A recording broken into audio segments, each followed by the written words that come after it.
Bonjour à tous, ravi de vous retrouver pour cette nouvelle édition de Sénat 360. Voici les titres.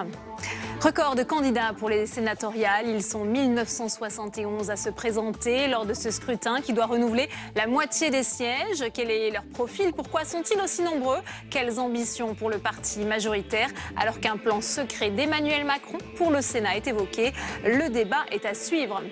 Après l'ouragan, les questions à Saint-Martin. Le pillage et l'insécurité plongent les habitants dans le désarroi. Mis en cause, le gouvernement se défend et annonce l'arrivée de nouveaux renforts. Le chef de l'État est attendu mardi sur place. Le décryptage dans cette édition. Le président de la République au cœur d'une nouvelle polémique après ses propos sur les feignants. Des propos qu'il assume et qui pourraient raviver les tensions avec les syndicats à la veille de la manifestation prévue demain à Paris pour protester contre les ordonnances sur la réforme du Code du travail. Et je vous rappelle que vous pouvez réagir à cette édition sur Twitter avec le hashtag Sénat 360. Pour m'accompagner cet après-midi, Saveria Rojek en direct de la salle des conférences du Sénat. Le multiplex, c'est tout de suite.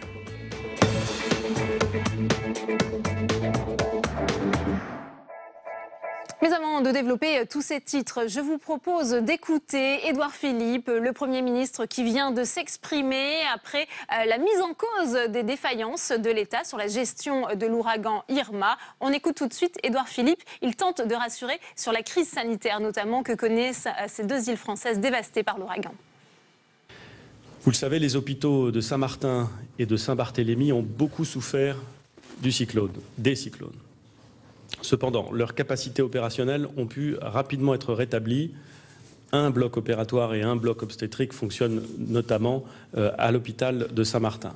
Ils disposent d'une autonomie en eau et en provisions qui leur permet de fonctionner dans des conditions opérationnelles. Demain, un centre de soins sous tente de grande capacité sera mis en place dans le stade de Marigot. Il permettra d'accueillir, avec le renfort de médecins libéraux, un très grand nombre d'habitants qui souhaiteraient pouvoir consulter. Alors l'État a-t-il été défaillant dans sa gestion de l'ouragan Irma? Les critiques envers l'exécutif se multiplient. Jean-Luc Mélenchon et Éric Ciotti réclament une commission d'enquête parlementaire. Alors qu'à Saint-Martin, dans une île dévastée, les secours doivent faire face à des scènes de pillage qui rendent difficiles leurs interventions. Marie Brémaud. Après le chaos, l'heure est aux critiques. Et elles sont nombreuses après le passage de l'ouragan Irma à Saint-Martin et Saint-Barthélemy notamment. Les images de désolation et de pillage ont marqué les esprits, à gauche comme à droite. On pointe de multiples lacunes dans la gestion de crise. Au-delà de cette impréparation, il y a un manque de moyens. L'armée française a un format maintenant trop petit, qui ne lui permet plus de réagir suffisamment fort, suffisamment vite et de venir en aide à des populations qui se sont retrouvées sans rien, déjà affaiblies par ce drame, et ensuite face à de la violence, face à des pilleurs, et on les a laissés pendant plusieurs jours sans rien, et ça n'est pas admissible. Des critiques balayées par un revers de main par le Premier ministre. Édouard Philippe dénonce aujourd'hui une polémique pathétique. Mais la classe politique demande des comptes, à l'image du leader de la France insoumise. Moi, je proposerais, voyez-vous, que l'on fasse une commission d'enquête parlementaire pour savoir si on a prépositionné des forces militaires et civiles en nombre suffisant alors qu'on savait que l'ouragan a arrivé. Jouer la carte de la transparence, pas de problème pour le ministre de l'Intérieur. Nous sommes pour l'évaluation et donc nous acceptons volontiers une commission parlementaire. Ils verront combien les équipes étaient mobilisées. En attendant, aux Antilles, les évacuations se poursuivent. Emmanuel Macron se rendra sur place demain. Pas sûr que la présence du chef de l'État suffise à apaiser la colère des sinistrés. Et je vous propose de retrouver Saveria Rojek pour une première réaction à cette demande des parlementaires d'une commission d'enquête. Saveria Rojek avec Roger Karoutchi, sénateur LR des Hauts-de-Seine. Bonjour Roger Karoutchi.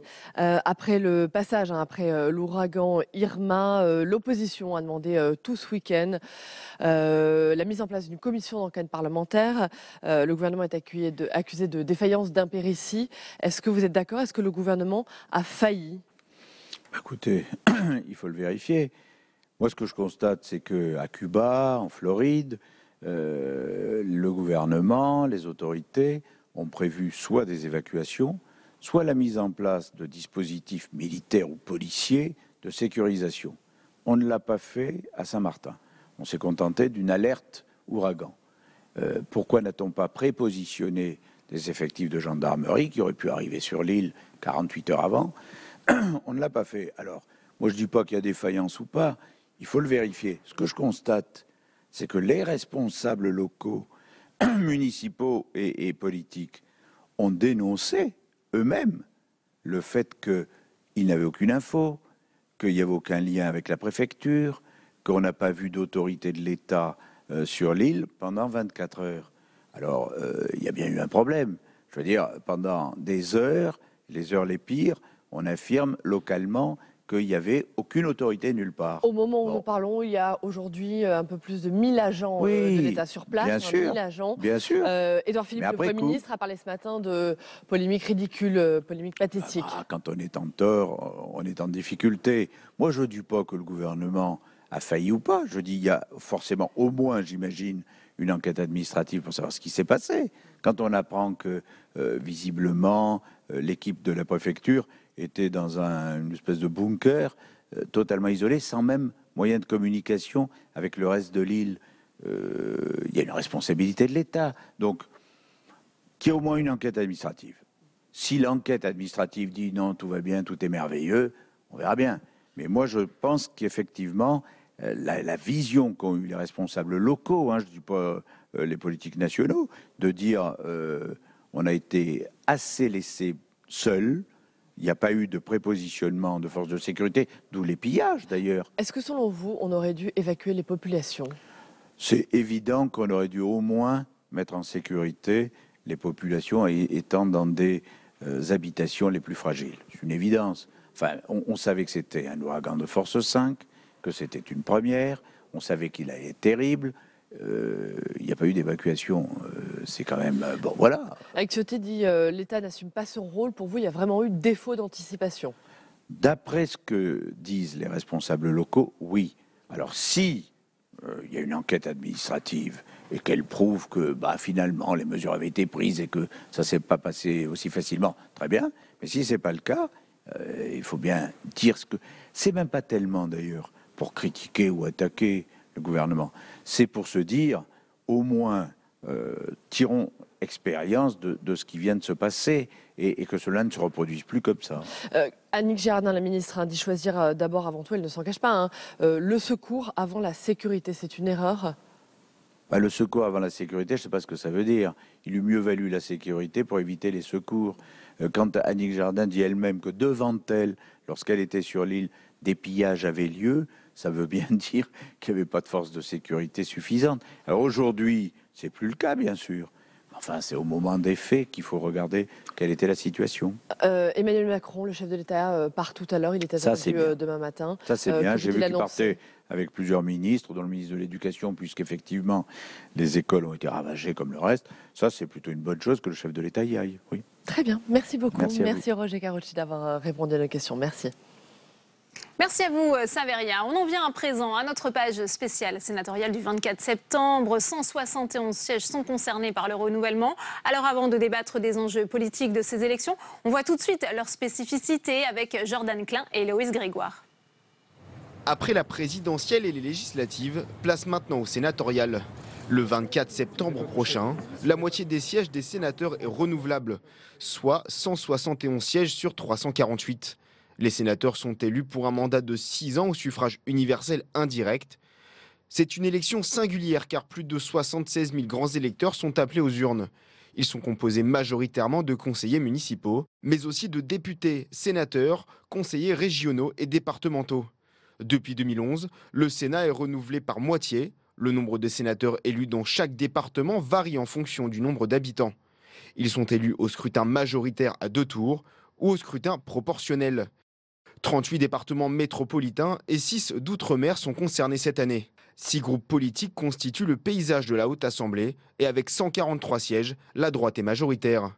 Gérard Larcher est candidat à sa propre succession. Après le scrutin, le président du Palais du Luxembourg est élu par l'ensemble des sénateurs pour un mandat de 3 ans.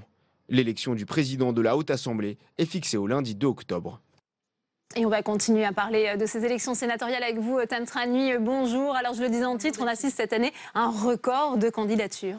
Et oui, 1971 candidats pour 171 sièges. Effectivement, le Palais du Luxembourg attire de plus en plus d'ambition. C'est ce que l'on va voir sur un graphique. En 2011, eh bien, il n'était que 1374 candidats pour 170 sièges. En 2014, 1733 candidats pour 178 sièges. Et donc, cette année, près de 2000, c'est un record. Prenez d'ailleurs le cas de Paris. Pour la seule capitale, on s'attendait à ce qu'il y ait une dizaine de listes. Et bien finalement, il y a 13 listes. Donc plusieurs ont été déposées à la toute dernière minute. Pour rappel, en 2011, eh bien, il y avait eu seulement 6 listes de déposées. On va s'intéresser maintenant, Tam, au point chaud de ces sénatoriales. On commence par le département du Pas-de-Calais. Là, il y a 2 listes socialistes. Effectivement, les socialistes divisés, avec la liste d'une part de Michel Dagbert, président du conseil départemental, et de l'autre, celle de Jean-Pierre Corbizet, qui est lui le maire d'Oigny. C'est là l'aboutissement d'une élection interne à la Fédération socialiste du Pas-de-Calais au mois de juillet qui a très mal tourné entre accusations de fraude et de coups tordus. Le résultat, 2 listes qui se déclarent donc investies par le Parti socialiste. Bref, c'est la guerre des roses dans ce fief de la gauche qui n'a pas réussi à voir l'un de ses candidats l'emporter lors des législatives. On s'intéresse à présent à la droite et on en parlait la semaine dernière déjà dans Sénat 360. Il faut s'attendre à un duel au sommet dans le département de la Manche. Et oui, dans ce département qui élit déjà depuis très longtemps 2 sénateurs de droite et un de gauche, mais qui est passé du scrutin uninominal au scrutin proportionnel de liste. Résultat, eh bien, les LR présentent 2 listes, chacune menée par une figure du Sénat. D'une part, Philippe Bas, président de la commission des lois et encore pour quelques jours président du conseil départemental de la Manche. Et face à lui, il y aura notamment Jean Bizet, le président LR de la commission des affaires européennes, élu depuis 20 ans du Palais du Luxembourg. Focus à présent, Tam, sur le département de l'Essonne. Et oui, où les valsistes, ils sont tellement nombreux qu'ils arrivent à faire 2 listes. Il y a celle qui est investie par le Parti socialiste, qui est menée par l'ex-suppléant de Manuel Valls à l'Assemblée nationale, Carlos da Silva. Et puis, il y a la liste officiellement soutenue par Manuel Valls, menée par l'ex-socialiste Olivier Léonard, qui n'a pas obtenu l'investiture de La République En Marche, mais qui se présente sous l'étiquette d'hiver gauche. On finit à présent en jetant un œil, Tam, aux têtes de liste, aux personnalités qui se lancent dans cette campagne pour les sénatoriales. Et oui, on commence avec Patrick Kanner, l'ancien ministre de la Ville, de la Jeunesse et des Sports, qui est tête de liste dans le Nord. Toujours à gauche, eh bien, il y a également André Valigny, qui se présente dans l'Isère pour le Parti socialiste. Notez que Laurence Rossignol, ex-ministre des Familles, elle reste fidèle à son fief de l'Oise. Également, Jacqueline Gouraud, actuelle secrétaire d'État, se présente en Loir-et-Cher. À droite, eh bien, l'ancien ministre Gérard Longuet sera de la partie, tout comme Roger Carucci. Et on termine par Gérard Larcher, le président du Sénat qui se présente dans les Yvelines, se représente et qui devrait être réélu sans difficulté. Merci beaucoup, Tam, et on vous retrouvera tout au long de la semaine. On va continuer les réactions politiques à ces élections sénatoriales avec la sénatrice sortante de la Seine-Saint-Denis, Evelyne Yonnet. Elle est à vos côtés, Saveria Rojek. Bonjour Evelyne Yonnet. Bonjour. Vous avez appris il y a quelques jours à peine votre éviction de la liste. Vous ne serez donc pas candidate au sénatorial. C'est le moins qu'on puisse dire, c'est une surprise. Que s'est-il passé ? Ce qu'il s'est passé, c'est qu'il y a eu des accords entre le Parti socialiste et ELV qui ont abouti à un accord de liste, notamment pour la 2e place. Et comme j'étais 2e, je me suis retrouvée évincée de la liste de fait, puisque la 4e place ne pouvait pas être touchée pour que je puisse monter. Comment prenez-vous ce revers ? Vous êtes très amère, vous êtes meurtrie ? Meurtrie. C'est le mot exact parce que je n'ai pas démérité pendant ces 2 ans et demi. J'ai succédé à Claude Dillin dans la même lignée dans les affaires sociales. Donc j'ai beaucoup travaillé sur les dossiers, notamment loi travail, loi santé, le vieillissement, le handicap, toutes les choses qui peuvent toucher les habitants de nos communes. Et donc j'ai pas eu le sentiment d'avoir démérité sur la tâche qui m'était confiée. Alors vous le disiez à l'instant, la liste a été validée avant les vacances, avant l'été, par un vote des militants. Vous êtes en fait victime d'un accord de dernière minute avec Europe Écologie Les Verts. Oui. C'est quoi, c'est de la politique politicienne ? que vous dénoncez aujourd'hui? Je pense qu'il faudra qu'on attende le 24, puisque j'entends dire que pour avoir 2 sénateurs, il fallait faire un accord avec les Verts. Donc je pense que le 24 au soir, on verra si cette thèse était possible ou pas. C'est une erreur selon vous? C'est ce que vous êtes en train de nous dire? Non, c'est le résultat qui dira si c'était une erreur ou si c'était un atout. Alors, de façon un peu plus générale, quel regard portez-vous sur ces sénatoriales? Est-ce que vous pensez que La République En Marche va payer justement la grogne des élus contre la fin des contrats aidés, la baisse du budget des dotations aux collectivités? Oui, je pense. Ça va jouer dans l'élection? Je pense que ça va jouer parce que je pense notamment au milieu rural qui a beaucoup de difficultés. 13 milliards, il faut les trouver. Les 3 milliards et quelques qui étaient prévus dans un investissement ont été supprimés aussi par décret. Donc je pense que ça fait beaucoup pour les maires à supporter. Et je pense à des villes comme celle du 93 où on a besoin d'équipements publics. Comment allons-nous faire pour construire les écoles, payer la police municipale, les crèches, enfin tout ce dont a besoin les habitants? Elvine Néné, vous avez donc siégé, vous aurez siégé 2 ans et demi en tant que sénatrice. Qu'est-ce que vous retenez de cette expérience? J'ai aimé travailler avec mes collègues. Je pense naturellement à Nicole Bricq et Jean-Pierre Sueur, Catherine Génisson et toutes mes autres collègues. Avec qui vraiment on s'est donné à fond. J'ai une pensée particulière, vous l'imaginez bien, pour Nicole, qui nous a quittés. Et puis j'ai appris beaucoup de choses. Ça m'a permis d'avancer dans ma réflexion. J'ai fait ma loi sur l'habitat indigne que je demande à Jean-Pierre Sueur de porter maintenant pour qu'elle puisse passer à la rentrée. Donc ça a été une belle expérience. Ce que je regrette, c'est de ne pas pouvoir continuer, puisque l'été, j'ai travaillé sur le burn-out au travail, sur les ordonnances. Voilà, vous regrettez d'être victime d'accords d'appareil, c'est bien ça? Des accords tout court, d'appareil sûrement. Les partis politiques, malheureusement, ont tendance à oublier l'humain et s'occuper que de la politique. Très bien, merci beaucoup. Merci d'avoir répondu à nos questions. Merci. Merci Saverien pour cette nouvelle réaction en direct à Paris. La République En Marche a présenté aujourd'hui sa liste pour les élections sénatoriales. Elle est emmenée par Julien Bargeton. Alors quels sont ses objectifs? On l'écoute tout de suite au micro de Jordan Klein. Si je suis élu sénateur, je souhaite avoir une vision constructive, une vision ouverte. Bien sûr, nous, notre position est claire, la feuille de route, elle est claire. C'est d'accompagner le gouvernement dans la transformation du pays avec le projet présidentiel. Mais ensuite, dans la vie du Sénat, nous travaillerons de façon ouverte avec tous ceux qui veulent se dire il faut plutôt faire réussir le pays que d'être dans des oppositions bloquantes et inutiles. Je pense qu'un sénateur est vraiment le minimum que nous attendons. Nous pouvons logiquement espérer en avoir 2. Suite à présent de notre série consacrée au sénatorial vu du terrain, direction la Haute-Marne, un département dans lequel 2 sièges sont à pourvoir. Alors le Front National est en lice avec la candidature de Julien Vollot qui a reçu ce week-end un soutien de poids en la personne de Marine Le Pen. Elle faisait sa rentrée politique à Brachet. Reportage de Quentin Calmy. C'est en terrain conquis que Marine Le Pen arrive à Brachet. Sur les chapeaux de roue, elle est ici en Haute-Marne pour sa rentrée politique. Première étape, rencontrer les élus locaux. Dans ce département, ils sont une dizaine de maires à avoir parrainé la candidate frontiste à l'élection présidentielle. Donc là, ce sont des maires qui ont donné la signature pour la candidature. Donc Julien Vollot, qui est le maire de Signéville, qui est 11 millions de Français vous en remercient. Voilà. Julien Vollot, qui est candidat sénatorial. Julien Vollot, 37 ans, est parmi ces élus. Agriculteur et maire d'un petit village dans le département, à lui de transformer l'essai au sénatorial après des élections intermédiaires très favorables au FN. Bien sûr que les parlements français ne servent plus à rien aujourd'hui puisqu'ils n'ont plus de capacité et De Gaulle le disait tout le temps, un parlement au-dessus des nations, c'est pas normal effectivement. Oui.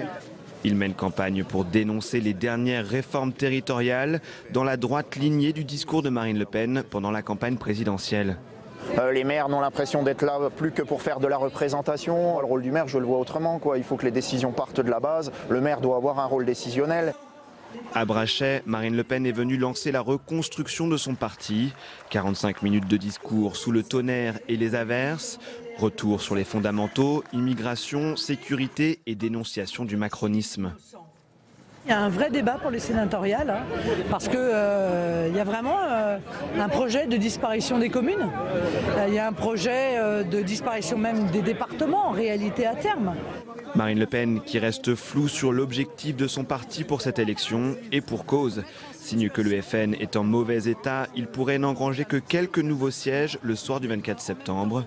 La Haute-Marne est une terre de droite, un territoire soigneusement choisi par le FN, car c'est aussi le département symbole de l'héritage du général de Gaulle. Bruno Sido est l'un des 2 sénateurs LR sortants, candidat à sa propre réélection. Oh bah là je fais des kilomètres aujourd'hui. Également président du conseil départemental, pour lui la présence ici du FN est le signe d'une récupération politique. C'est un vote protestataire. C'est vrai que quand on voit les décisions de l'administration ou des gouvernements précédents, il y a de quoi protester pour les agriculteurs, pour les artisans, pour les personnes âgées, etc. Ce ne sont pas des partis de gouvernement. Et tout ça, il faut bien trouver des solutions. Et donc c'est ce que nous cherchons, nous, à la droite classique, pas excessive, c'est trouver les bonnes solutions. Un candidat affaibli par une condamnation pour omission dans sa déclaration de patrimoine et blanchiment de fraude fiscale. Alors depuis quelques jours, il multiplie les rencontres avec les maires partout dans le département. Allez. Même campagne de terrain revendiquée par l'autre candidat de la droite. Charles Guéné est le second sénateur sortant en Haute-Marne. En 7 semaines de campagne sénatoriale, il entend visiter plus de 500 communes. Eh bien, je te souhaite la bienvenue. Écoute, je suis ravi d'être chez toi. Selon le candidat, la montée du Front National en Haute-Marne est directement liée à la fuite des services publics.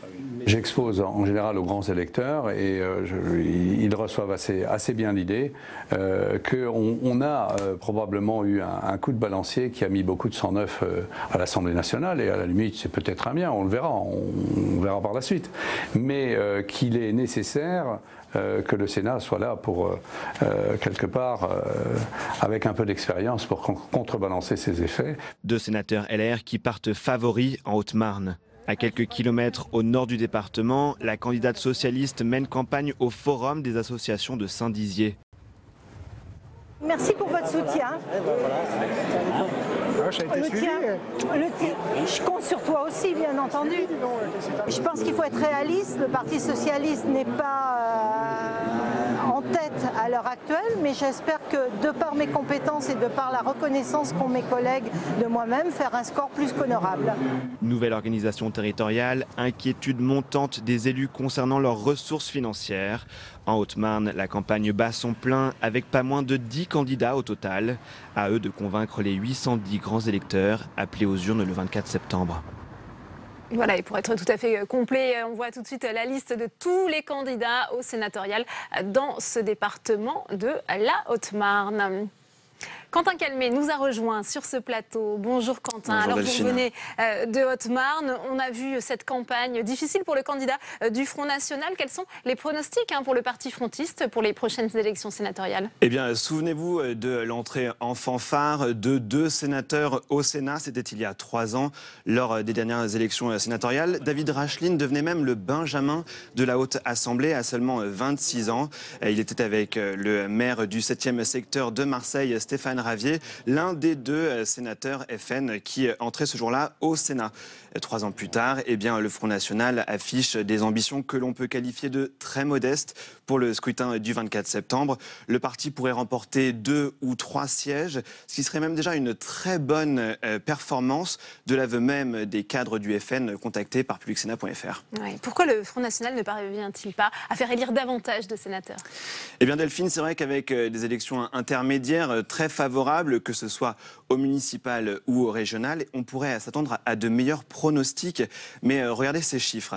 Avec 3000 élus municipaux, 357 conseillers régionaux, 60 conseillers départementaux, 35 parlementaires, que ce soit à l'Assemblée nationale, au Sénat ou au Parlement européen, et 12 maires, eh bien les grands électeurs FN, ils sont trop peu nombreux et trop dispersés géographiquement pour faire la différence.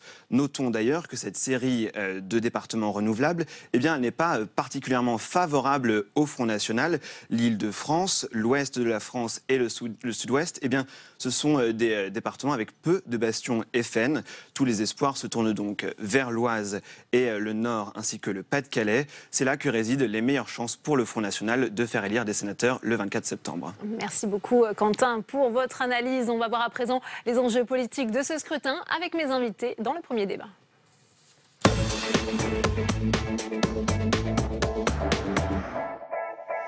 Et mes invités sur ce débat, j'ai le plaisir d'accueillir Pascal Perrineau. Bonsoir, politologue, professeur des universités à Sciences Po. Merci d'être avec nous. J'accueille également Jean Garrigue. Bonsoir, vous êtes historien, spécialiste d'histoire politique et parlementaire. Merci d'être avec nous. Samuel Le Goff est également sur ce plateau. Bonsoir, journaliste à Contexte, spécialiste des questions parlementaires. Et Jean-Philippe de Rosier, bonsoir. Bonsoir. Vous êtes constitutionnaliste, professeur agrégé des facultés de droit université à Lille 2. Merci d'être avec nous. Première question pour vous, Pascal Perrineau. On a vu La République En Marche finalement obligée, contrainte de revoir ses ambitions à la baisse pour le Sénat. Quentin Calmet vient d'en parler. Le Front National aussi sera certainement peu présent le soir du 24 septembre. Comment expliquez-vous que ces partis, que l'on a retrouvés, les finalistes à l'élection présidentielle, ne se retrouvent pas ici au Sénat ? Il y a plusieurs raisons. Il y a d'abord la composition du corps électoral sénatorial. Le corps électoral sénatorial, c'est environ 95% des conseillers municipaux, c'est-à-dire des gens qui ont été élus en 2014 à l'heure où la droite, dans toutes ses composantes, était particulièrement puissante sur le terrain électoral. Ce sont ces électeurs-là qui, le 24 septembre, iront voter. Deuxième élément très important, c'est vrai qu'avant l'été, La République En Marche pouvait nourrir de grands espoirs, puisque La République En Marche montrait qu'elle avait réussi à bousculer non seulement la présidentielle, mais le terrain des législatives et de quelle manière, une majorité absolue. Mais en revanche, depuis le mois de juin, le mois de juillet, toute une série de mauvaises nouvelles pour le terrain local ont été envoyées par le nouveau pouvoir en place, sur le terrain en effet de la taxe d'habitation, sur le terrain du gel des crédits, sur le terrain de l'avenir des communes, sur le terrain des contrats aidés. Il y a eu toute une série en effet de politiques publiques mises en place par le nouveau pouvoir qui ont pris à rebrousse-poil, j'allais dire, ces élus de la France profonde, et certains qui auraient pu être tentés par un vote en faveur des listes ou des candidats de La République En Marche il y a quelques mois seront certainement beaucoup plus timides le 24 septembre. Voilà deux racines de la difficulté de La République En Marche et de la nécessité pour La République En Marche de réviser ses espoirs à la baisse. La République En Marche visait un groupe qui serait juste derrière le groupe des Républicains, peut-être même à un moment on entendait parler de 80-90 sénateurs. Il y aura certainement, par rapport au petit groupe de La République En Marche qui est fait de dissidents qui viennent essentiellement du Parti socialiste, il y aura certainement un accroissement sensible de leurs effectifs, mais de là à atteindre la barre des 90 sénateurs, cela me semble très très difficile. Jean Garrigue, ça veut dire que la recomposition politique du paysage français, telle qu'on la voit depuis l'élection présidentielle, elle s'arrête net aux marches du Palais du Luxembourg ? Peut-être pas tout à fait, mais je souscris tout à fait aux propos de Pascal Perrineau. Enfin, tous les éléments sont là pour empêcher que l'effet En Marche se reproduise au Sénat comme il a submergé l'Assemblée nationale.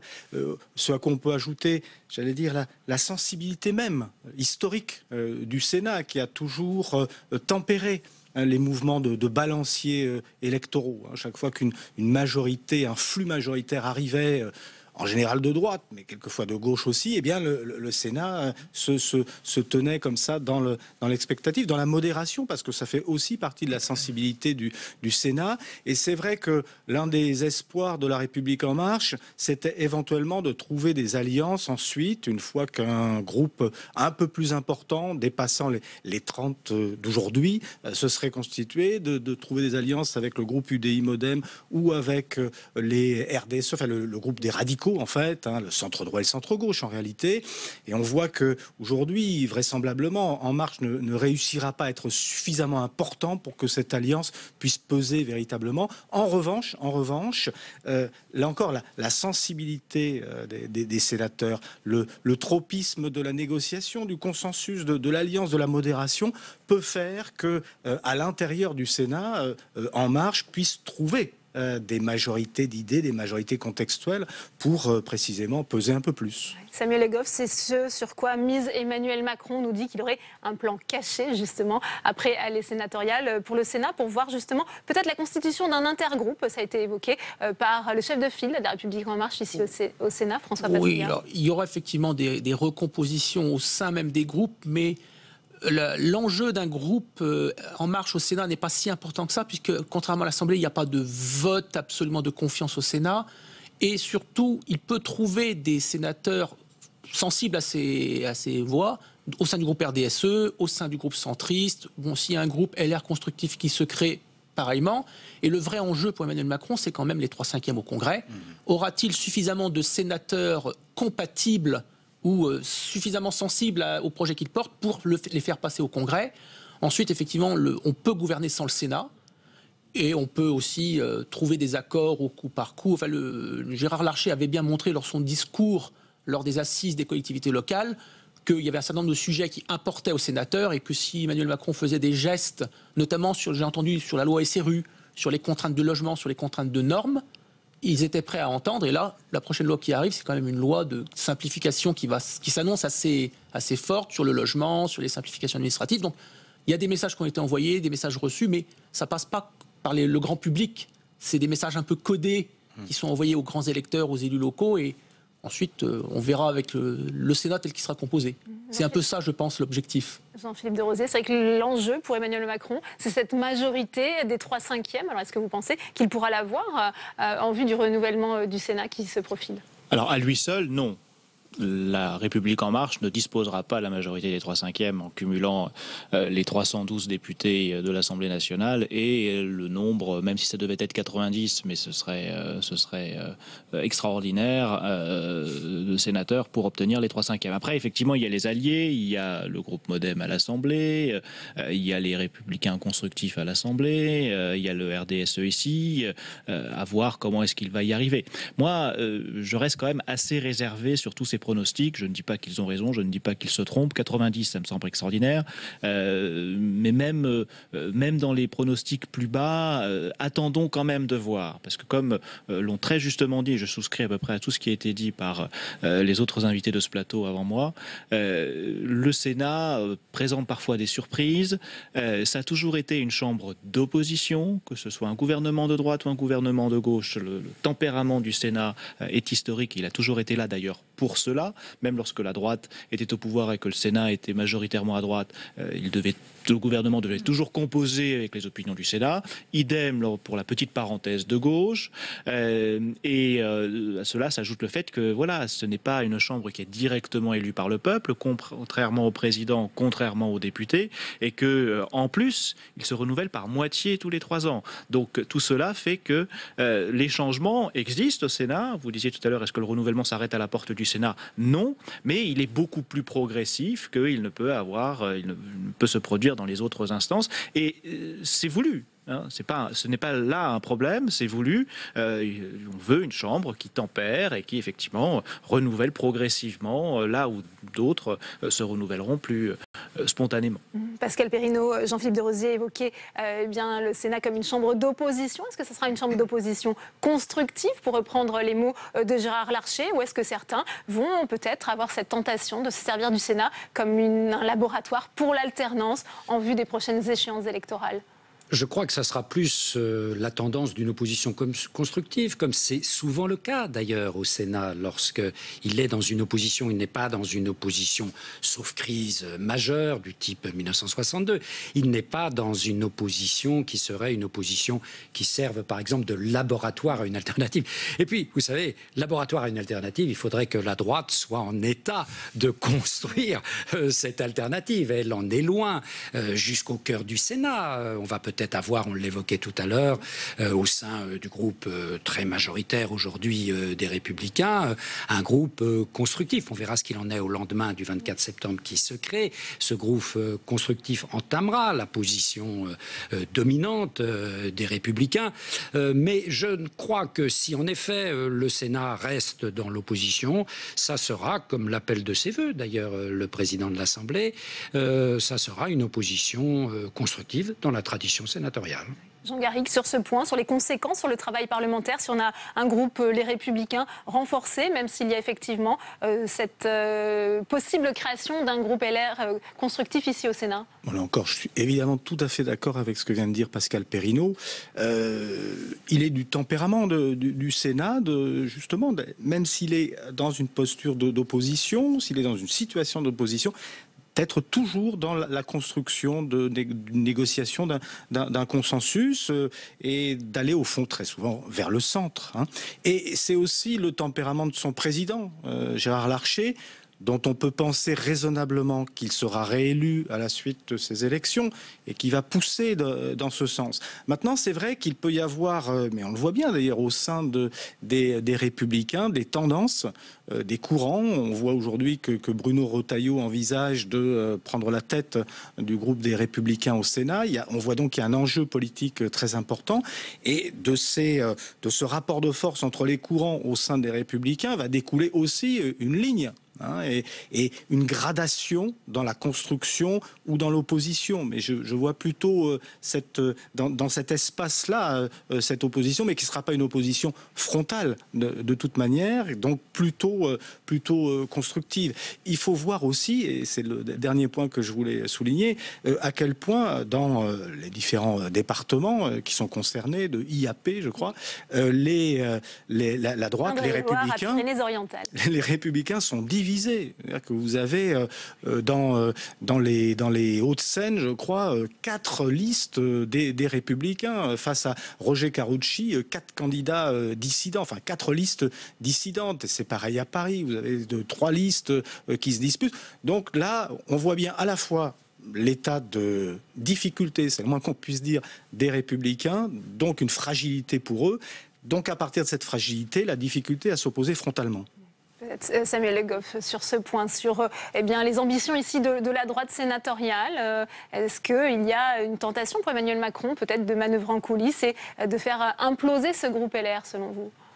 Alors, imploser le groupe LR, je ne suis pas sûr que ce soit une bonne idée pour Emmanuel Macron, parce qu'il faut quand même qu'il y ait des pôles de stabilité au Sénat. Et tant qu'il peut discuter avec eux et qu'il peut trouver des compromis, c'est mieux d'avoir un groupe solide en face de lui qui puisse tenir les deals, puisqu'on a quand même bien vu pendant la parenthèse de la gauche au Sénat, où le gouvernement même de gauche n'avait pas de vrai partenaire qui puisse lui garantir un vote au Sénat. Donc même si la gauche était théoriquement majoritaire, ça a été un cauchemar pour le gouvernement socialiste. Et il faut voir aussi que les sénateurs ont souvent leur propre agenda, leurs propres sujets, qui leur sont propres et qui ne sont pas forcément ceux qui sont d'actualité. Donc le gouvernement peut très bien avoir un sujet brûlant pour lui, mais qui pour le Sénat n'est pas très important, et inversement, un autre moment, un sujet très important pour les sénateurs pourra passer. Donc il y a régulièrement des échanges, des deals, comme on dit, politiques, qui se passent très bien entre la droite, la gauche et inversement. Il y a notamment un gros chantier qui arrive pour le Sénat, c'est comment gérer leur légitimité politique à l'heure du non-cumul des mandats. Là aussi, il faut qu'ils reconstruisent des relais avec les collectivités locales, et il y a des équilibres à trouver. Peut-être que justement Emmanuel Macron peut leur apporter des choses, des lois qui ne seront pas polémiques, mais qui plairont beaucoup aux sénateurs en échange d'un silence ou d'une abstention. Vous avez des exemples concrets de ce qui pourrait leur apporter ? Un certain nombre de textes, tout ce qui va arriver sur la loi SRU, sur les normes, les sénateurs vont les voter sans aucun problème. Ensuite, il y a d'autres sujets sur lesquels, très politiques, on a bien vu sur les lois sur la confiance, par exemple, les sénateurs n'ont pas été bien méchants, ils ont défendu la réserve parlementaire, mais pour le reste, ils ont laissé filer. Les autres lois qui arrivent à la rentrée, le budget par exemple, risque d'être assez tendu. Là aussi, il peut avoir la bienveillance du Sénat sur un certain point. Bon, les dotations aux collectivités locales, peut-être pas, mais le reste, oui. C'est le point qui fâche. Jean-Philippe de Rosier. Oui, je voudrais ajouter trois remarques. D'abord, revenir sur cette parenthèse soi-disant de gauche au Sénat, parce que c'est quand même historique. Je dis soi-disant parce que oui, la gauche au sens très large, était majoritaire. C'est ce qui a permis au candidat socialiste Jean-Pierre Bel de devenir président. Mais la gauche, au sens strict, la gauche du gouvernement n'était pas majoritaire. La majorité était toujours à droite. Le groupe le plus important, c'était l'UMP, encore à l'époque, ne l'oublions pas. Et donc c'est ça qui a été, entre guillemets, le cauchemar du président Hollande, c'est que le Sénat apparaissait de gauche alors qu'il ne l'était pas, et donc on lui reprochait de ne pas soutenir le président, alors que c'était normal qu'il ne le soutienne pas. Et par conséquent, effectivement, ça plaçait tout cela dans une situation un petit peu délicate, le Sénat continuant à faire ce qu'il a toujours fait, à savoir de l'opposition. Deuxième élément, c'est qu'effectivement, une opposition généralement constructive, je souscris pleinement à ce que Jean Garrigue a dit, ça va quand même dépendre des sujets. Sur la dotation aux collectivités territoriales, je pense que l'opposition va être un peu plus frontale. Si jamais devait arriver sur la table une esquisse de discussion sur la possible suppression des départements, je pense que l'opposition sera un petit peu plus frontale. Ou sur la refonte des communes, ou ce genre de débat où le Sénat est quand même sait sortir les crocs le moment venu. Et troisième remarque, on est là un petit peu dans une configuration particulière parce que on a un parti politique totalement nouveau qui n'existait pas il y a 2 ans, qui est ultra majoritaire à l'Assemblée nationale, qui est le parti du gouvernement, qui a le président de la République, et les autres, les partis traditionnels, Parti socialiste et les Républicains principalement, sont réduits à peau de chagrin. Et ils n'ont plus véritablement d'existence à l'Assemblée nationale, et là je parle en particulier du Parti socialiste. S'ils arrivent à conserver un nombre substantiel de sénateurs, c'est pas totalement impossible, eh bien le Sénat sera potentiellement leur lieu d'existence, peut-être encore plus que l'Assemblée nationale, et puis après ça dépendra de qui préside le groupe au Sénat, une question de personnalité derrière. Et donc là pourrait changer le positionnement du Sénat par rapport à certains groupes, je dis pas ce qu'ils vont voter parce qu'ils ne seront pas majoritaires, mais au moins le positionnement institutionnel dans le paysage politique, médiatique, et donc dans la construction d'une opposition. Pascal Perrineau, c'est vrai qu'on n'a pas parlé du Parti socialiste. Il pourrait conserver son 2e rang ici, derrière le groupe Les Républicains.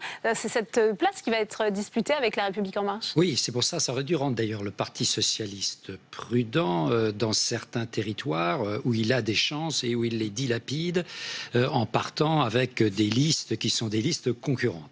Mais enfin, vous savez, en politique, on peut être suicidaire. Mais quand on voit à peu près, c'est la moitié du groupe socialiste qui est soumis à renouvellement.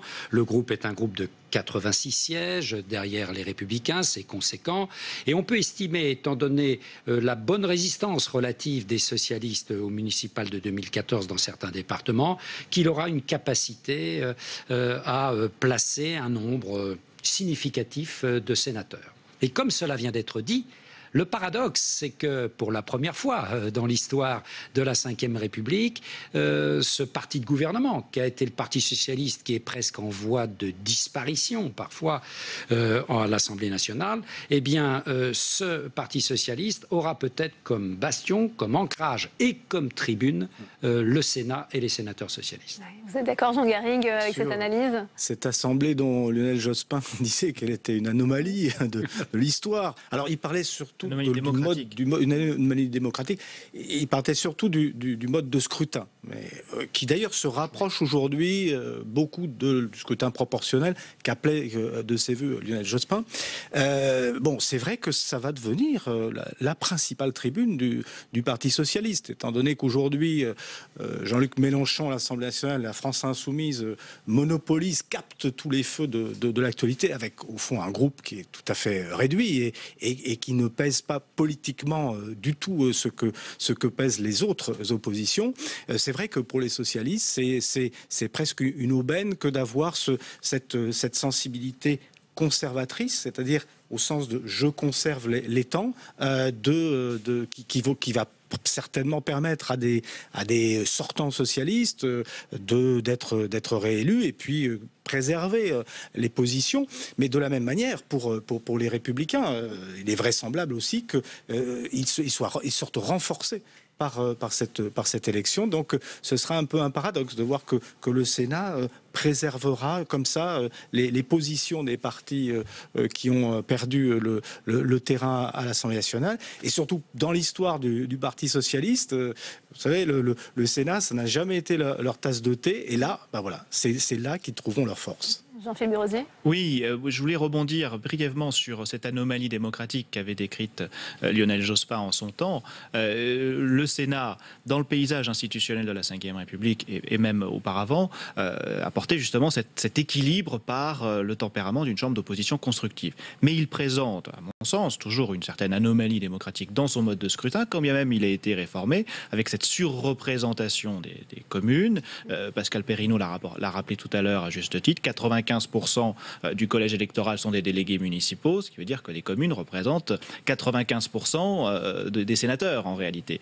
Et alors que le Sénat est censé représenter l'ensemble des collectivités territoriales. Et c'est ce qui explique aussi le fait que le Sénat ait du mal à évoluer dans sa composition politique, parce que dans ces communes, la plupart sont des communes qui sont très faiblement peuplées. Il y a 36 000 communes en France. Il y en a 32 000 qui ont moins de 2 000 habitants, pour schématiser un petit peu. Donc ce sont des communes qui sont très peu peuplées et qui, donc généralement, je ne caricature pas, mais très souvent sont apolitisées, ont un maire qui n'est pas politisé au sens où il n'est pas encarté politiquement, mais est issu d'une droite plutôt conservatrice et modérée. Et c'est ce qui se ressort donc au Sénat. Et cela a du mal à évoluer en raison de ce mode de scrutin. C'est peut-être là que réside toujours cette anomalie démocratique que l'on pourrait non pas transformer complètement, mais faire évoluer à tout le moins. Oui, Samuel Le Goff, sur ce point, c'est vrai qu'on a toujours dénoncé cette surreprésentation des territoires ruraux au Sénat, même si Jean-Philippe Desrosiers le rappelait, il y a eu une évolution du mode de scrutin. D'un autre côté, ça correspond aussi au rôle de représentation des collectivités territoriales du Sénat.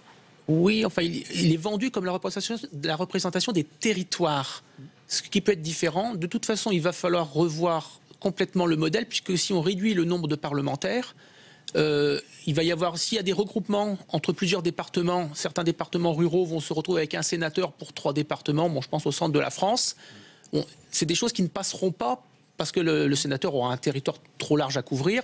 Donc il va falloir sans doute rééquilibrer, ça peut être l'occasion de tout revoir. Alors je ne sais pas dans quel sens ils veulent aller, parce que je pense que c'est une réforme qui a été pensée pour l'Assemblée nationale de façon un petit peu démagogique, disons-le, pour plaire au public. Et ensuite, quelles sont les conséquences en chaîne derrière? Je ne suis pas sûr que tout ait été analysé, et donc notamment au Sénat. Et donc, on va bien voir quand ils vont se lancer le jeu de domino de « mais si on fait ça, ça entraîne ça ». Et ça peut amener justement à reconstruire complètement la façon dont le Sénat représente les territoires et les collectivités. Enfin, là, on va sans doute avoir un beau concours Lépine, dont j'attends de voir ce qu'il va donner, mais je ne pense pas que beaucoup de gens y aient réfléchi. Oui. Pascal Perrineau, très rapidement sur cet aspect de réduction du nombre de parlementaires, effectivement, il faudra attendre peut-être le prochain renouvellement du Sénat pour que ça ait un réel impact. Bien sûr, et je crois souvent, comme c'est le cas dans les campagnes électorales, on improvise et on ne mesure pas les conséquences de propos lancés en l'air, qui comme ça, sur le moment, font plaisir, mais qui ensuite posent des problèmes. Je crois qu'il y a eu une véritable réflexion et plusieurs schémas de réforme, en particulier du mode de scrutin et même du découpage pour les circonscriptions législatives. Pour le Sénat, je suis presque sûr qu'une réflexion de ce type n'a pas été menée. Et il faut espérer que dans la réflexion, bien sûr, les élus locaux, la France locale sera consultée et qu'on évitera ces réformes des territoires venues d'en haut. Souvenons-nous de la régionalisation sur un coin de bureau à l'Élysée, par exemple, sous la présidence Hollande. Et espérons que le nouveau pouvoir et la nouvelle majorité éviteront ces dérives du passé. On aura l'occasion de reparler de cette réduction du nombre des parlementaires et de son impact au Sénat. Merci Pascal Perrineau, merci Jean-Philippe Desrosiers, merci à vous Samuel Le Goff, merci Jean Garrigue. L'exécutif sur tous les fronts à la veille du premier test pour le gouvernement qui va pouvoir jauger la mobilisation syndicale contre les ordonnances de la loi travail. Emmanuel Macron est au cœur d'une nouvelle polémique après ses propos sur les feignants. Visait-il les Français? Non, répond le chef de l'État qui met pourtant de l'huile sur le feu avant les manifestations de demain. Fabien Riquer. Le mot, lâché vendredi à Athènes, avait sonné comme une provocation.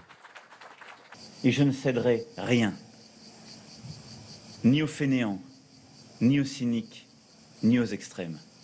Fainéant, un tacle à l'encontre des opposants à la loi travail qui déclenche une avalanche de critiques.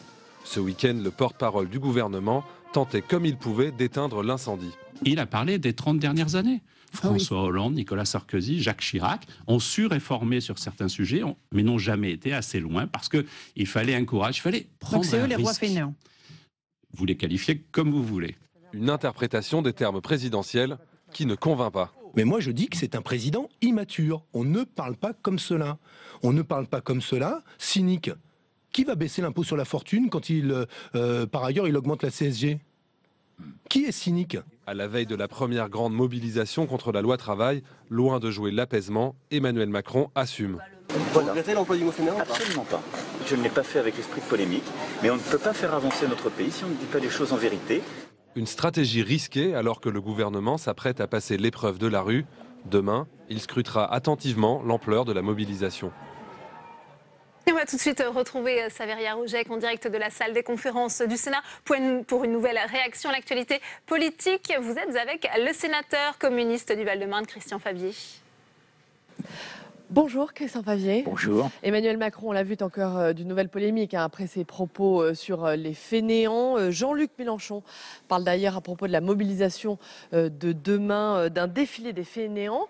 Comment jugez-vous tout d'abord ce qualificatif? D'abord, je suis très surpris de l'utilisation d'un tel terme dans la bouche d'un président de la République. Moi, j'avais cru qu'un président de la République, il était là pour rassembler le peuple. Or là, il est en train de le diviser. Parce que stigmatiser aussi la population qui ne partage pas ces réformes, de traiter les gens de fainéants, c'est évidemment tout à fait insultant. C'est d'autant plus insultant, c'est qu'il faut savoir quand même que les travailleurs français sont les plus productifs en Europe. Aujourd'hui, il y a une étude qui est parue sur la productivité du travail donc, en Europe et les Français sont parmi les plus productifs d'Europe. Donc je ne comprends pas évidemment c'était le propos et je crois que ça va contribuer encore plus, je dirais, à la mobilisation des salariés demain pour cette grève nationale que je soutiens. Alors justement, un veillée d'armes pour tous les opposants à la loi travail, 4000 appels à la grève recensés. Pourtant, eh bien, on a tout de même l'impression que la contestation ne prend pas. Qu'en pensez-vous? Est-ce que cette mobilisation elle arrive trop tard? Je ne pense pas qu'elle arrive trop tard, mais c'est vrai que le gouvernement a voulu aller vite avec les ordonnances, essayer de précipiter évidemment cette réforme donc de la loi travail. Non, cette mobilisation est plutôt en train de progresser, mais il faut aussi apporter des explications. Et je crois que progressivement, plus les explications sont apportées, plus évidemment les gens se rendent compte de la gravité évidemment de ce qui les attend. Pourquoi les syndicats partent tellement divisés sur cette réforme? Ils étaient divisés au départ. Progressivement, on sent que les choses sont en train de bouger. D'ailleurs, bon, j'ai pu noter par exemple qu'aujourd'hui, au-delà de la CGT, une majorité des unions départementales de forces ouvrières appellent aux manifestations demain et à la grève. Donc ce mouvement s'élargit. La CGT n'est pas seule non plus dans ce mouvement, puisqu'il y a également le syndicat solidaire, il y a également les syndicats étudiants, l'UNEF et d'autres. Donc on voit que ce mouvement est en train effectivement de progresser. Mais de quelle façon pensez-vous pouvoir modifier cette réforme du Code du travail maintenant justement que les ordonnances ont été votées, qu'elles vont être bientôt promulguées? Il y a une chose qui est simple, c'est que même si une ordonnance est promulguée, elle n'est pas forcément mise en application. Ça a été le cas d'ailleurs avec le CPE il y a quelques années, le contrat de première embauche, où la procédure avait été jusque-là et qui n'a pas le mouvement social a fait en sorte finalement que le gouvernement à l'époque a reculé. Et donc aujourd'hui, l'enjeu est bien celui-là. C'est la mobilisation évidemment qu'on attend évidemment importante le 12, mais qui ne sera pas non plus la dernière étape de cette mobilisation, puisque la CGT en particulier a annoncé une nouvelle journée d'action, y compris donc le 21. Rapidement pour terminer, Christian Favier, vous avez le sentiment que la grogne contre le pouvoir en place s'accumule justement? Oui, les élus locaux. Notamment, moi je suis aussi président d'un conseil départemental, donc et avec les maires de notre département également, on est frappé aujourd'hui par les mesures de restrictions budgétaires, les 13 milliards de baisse, de demande de diminution des dépenses publiques, alors que on sait bien que ce que font les communes, ce que font les départements, c'est d'abord effectivement des services qui sont rendus à la population, et c'est tout cela qui risque d'être remis en cause par ces mesures. Donc il y a aujourd'hui effectivement une grogne qui monte. Je pense d'ailleurs qu'on en verra la traduction au moment des élections sénatoriales, donc très bientôt le 24 septembre. Très bien, merci beaucoup. Merci Christian Favier d'avoir répondu à nos questions. Merci. Merci.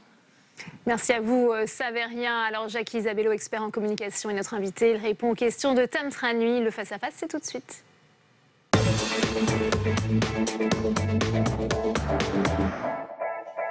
Jacques Isabello, bonjour. Bonjour. Alors on va parler ensemble de la polémique autour des propos d'Emmanuel Macron qui, depuis Athènes, a dénoncé, je cite, les fainéants, les cyniques et les extrêmes. Alors depuis, le président de la République a dit assumer ses propos. C'était aujourd'hui. Il dénonce une fausse polémique. Il dit qu'il visait les politiciens, ceux qui pensent qu'on ne doit pas bouger en Europe et en France et non les Français. Est-ce que c'est une explication convaincante pour vous? Vous savez, Jean Racine écrivit dans la Thébaïde « Plus l'offenseur m'est cher, plus je ressens l'injure ». Donc déjà de se dire, si le président de la République profère, non pas des insultes ou des injures, mais des propos qui sont disproportionnés, il est évident que le peuple, les corps intermédiaires vont se sentir offusqués. Et, il a raison pour vous? Et cette polémique, je pense qu'elle a raison de naître, parce que le président de la République est le garant des institutions. Il n'est pas celui d'un camp ou celle d'un camp, si un jour on a la chance d'avoir une femme à la tête de la République, mais il est celui qui réconcilie l'ensemble des bords politiques. Donc c'est vrai que plutôt que d'expliquer la réforme, de détailler qu'il a été élu pour réformer, eh bien, il envoie petite pique et acrimonie. Et ce qui est dommage, et je pense que tout le monde en convient, c'est que ça n'est pas la première fois et ça commence à devenir un peu habituel. Oui, on se rappelle des propos sur les Comoriens, il y avait eu les illettrés de Gade, il y avait eu l'épisode du t-shirt et du costume. Donc voilà, c'est une habitude et ce n'est pas digne pour vous de la parole présidentielle? Alors le costume, je ne le mets pas dans la même catégorie, parce que quelqu'un lui dit t'as un beau costume, il lui dit t'as qu'à bosser pour te payer un costume. Bon, a priori, si tu veux avoir une belle chaîne de télé, t'as qu'à travailler pour te la payer aussi, on va pas nous la donner. Bon, mais à partir du moment où les catégories sémantiques qui sont utilisées dans le dictionnaire sont indiquées comme étant utilisées pour faire du mal à quelqu'un, et ainsi se mettre en valeur, parce que les psychologues, dans les techniques d'utilisation du langage, disent que l'injure en politique, Bruno Fulini a fait un bon bouquin là-dessus qui s'appelle Le Petit Dictionnaire des injures en politique, dit qu'en politique, on essaye de toucher quelqu'un, mais par la même occasion, on essaye de se mettre en valeur. Donc quand on utilise ça, eh bien, c'est vexatoire, et plutôt que se concentrer ici, eh bien, on va travailler sur des choses qui sont contre-productives pour conduire des réformes, et Dieu sait qu'il va y en avoir des réformes. Alors vous le disiez, il est coutumier du fait, mais est-ce qu'on peut presque pas penser qu'il y a presque une stratégie de division chez Emmanuel Macron? Il y a le monde des anciens, il y a le monde des modernes. On se rappelle de ce propos quand il avait dit qu'il croisait dans les gares ceux qui réussissent et ceux qui ne sont rien. Là, on est un petit peu dans le même lexique de la division. Mais vous voyez, cette réflexion-là, je la mettrais un peu dans le même champ que les costumes. Mais là où vous avez raison, c'est qu'il est tellement coutumier de la petite phrase ou du petit mot vexatoire que désormais, dès lors qu'il va être un tout petit peu en marge, on va mettre dans le même paquet cette habitude de vexer les gens. Qu'ils disent que dans une gare, il y a des gens qui réussissent et des gens qui ne sont rien. Ok, le patron de Renault, c'est pas le gars qui a un petit CAP et qui gagne. On peut être vexé, mais c'est ainsi. On veut pas dire que l'un est mieux que l'autre, mais ça veut dire que professionnellement, voilà. Et donc, par cette technique et ces habitudes de susciter l'acrimonie, eh bien, Emmanuel Macron va orienter les gens d'un côté, et puis petit à petit, par catégorie, il va créer par capillarité tout un tas de gens qui vont être agacés par ces prises de position, qui sont des prises de position qui ne sont pas celles d'un président de la République, qui sont plutôt ceux d'un adolescent intellectuellement supérieur à la moyenne, qui a envie justement de dominer les gens par sa réflexion. Ça n'est pas son job, et ça sera très productif si jamais il souhaite laisser une place dans l'histoire.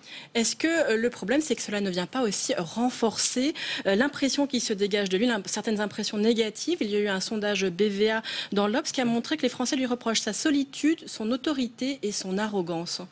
Eh bien, vos confrères Anne Fulda et Cécile Amar ont écrit 2 bouquins assez bien documentés sur la personnalité de quelqu'un pour l'instant, on ne connaît pas.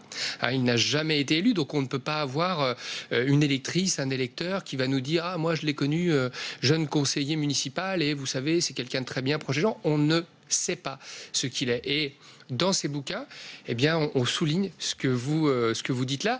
Et les gestes, ou en tout cas les paroles qu'il est en train d'asséner, ne font que construire un début de légende. Et cette légende, eh bien, elle n'est pas bonne pour lui. Il va falloir qu'il arrive, comme on le dit, qu'il tourne cette fois sa langue dans sa bouche avant de prendre une position.